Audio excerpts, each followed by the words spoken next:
On a besoin du monde de tous les horizons. Puis c'est comme j'expliquais à Martine Ouellette aujourd'hui quand j'y parlais au téléphone, puis que je l'ai invité à venir nous parler un peu de elle, puis de comment que la CAQ sont en train de privatiser Hydro-Québec. Il dit, tu dis-nous comme faut, regarde si ça fait ton affaire, puis tu viendras parler avec nous autres. On va entendre qu'est-ce que tu as à dire. Que tu sois complotiste, que tu sois anti-complotiste, que tu ailles ri de nous autres, que tu n'ailles pas ri de nous autres, je m'en tabarnak. Moi, j'ai pas d'ego, je mets tout ça de côté, je m'en vais parler avec tout le monde, tout influenceur, tout blogueur. Je m'en vais même faire une entrevue avec une chaîne qui faisait juste rire de nous autres, puis le gars m'a appelé. Puis il dit, ben regarde, il dit, non, il dit, je trouve que ta cause est bonne, puis c'est tout. Puis je veux vraiment je veux vraiment t'avoir sur ma chaîne.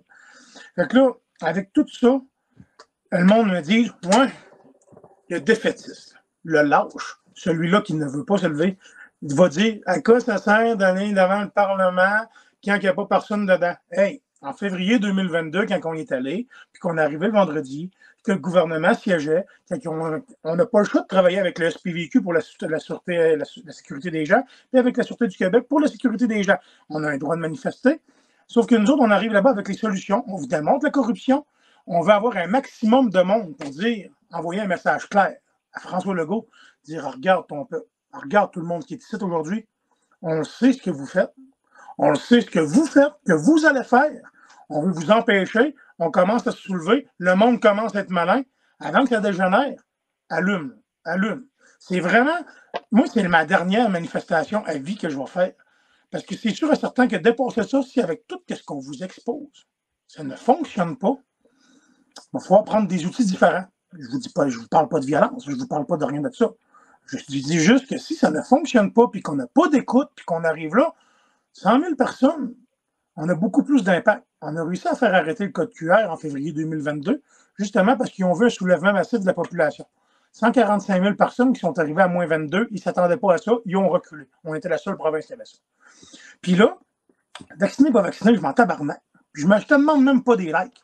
J'ai mis ma vie sur pause. Je suis en train de me mettre dans la mort pour réussir à avoir une province qui a de l'allure pour mes enfants, parce que c'est pas vrai que je vais regarder mes enfants grandir dans une province tout croche, corrompue, à jusqu'à 1% de la population du Québec va être avec une petite crise de gang de privilégiés qui vont payer des firmes consultants alors qu'ils sont supposés être compétents, puis qui sont payés à même mes impôts, puis qui crossent le système, qui crossent les routes, qui niaisent avec les écoles, qui niaisent avec les hôpitaux, que je vois le ministre Dubé qui arrive ici avec ma marionnette de Yves Montigny, puis qui dit on va vous envoyer une équipe volante, qu'il y a une madame qui a failli mourir à cause qu'il avait fallu qu'elle aille se faire soigner à Chicoutimi, que mon père qui s'est ouvert un bras là, 2 jours, est obligé d'attendre 6 heures pour se faire coudre à cause qu'on n'a pas d'hôpital, qu'on n'a pas rien, parce que vous vous colissez de votre population.